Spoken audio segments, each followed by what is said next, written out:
बिस्मिल्लाहिर्रहमानिर्रहीम। अस्सलाम वालेकुम दोस्तों, उम्मीद करता हूँ आप बिल्कुल ठीक ठाक होंगे। दोस्तों आज है 1 जनवरी सन 2023 और दिन है इतवार का। दोस्तों आज की इस वीडियो में मैं आपके साथ शेयर कर रहा हूँ, अगर आप पाकिस्तान, इंडिया, बांग्लादेश, श्रीलंका रियाल सेंड करते हैं तो आज आपको एक रियाल सेंड करने के बदले में कितने रुपये और पैसे मिल रहे हैं।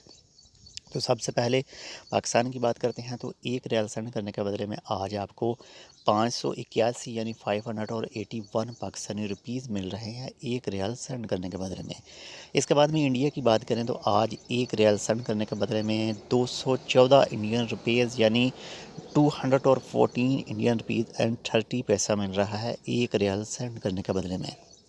इसके बाद में बांग्लादेश की बात करें तो आज एक रियाल सेंड करने के बदले में जो बांग्लादेशी टका मिल रहा है वो मिल रहा है जी 274 बांग्लादेशी टका यानी 274 बांग्लादेशी टका। काफ़ी दिन हो चुके हैं बांग्लादेशी जो टका है वो इसी के ऊपर जो है रुका हुआ है।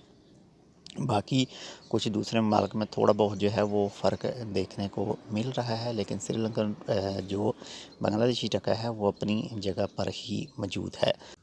और इसके बाद में बात करें श्रीलंका की तो आज एक रियाल सेंड करने के बदले में आपको जो श्रीलंकन रुपीज़ मिल रहे हैं वो मिल रहे हैं ये 939 श्रीलंकन रुपीज़ यानी 939 श्रीलंकन रुपया। ये जो मैंने आपके साथ रेट शेयर किए हैं इसमें थोड़ा बहुत जो है वो फ़र्क हो सकता है वक्त के साथ, दुकान के साथ, या फिर अगर आप मोबाइल ट्रांसफ़र करते हैं या फिर किसी शॉप से ट्रांसफ़र करते हैं तो इनमें थोड़ा बहुत जो है वो फ़र्क हो सकता है। अपना भी ख्याल रखिएगा और आपके साथ जो अटैच हैं उनका भी लाजमी ख्याल रखिएगा। अल्लाह हाफिज़।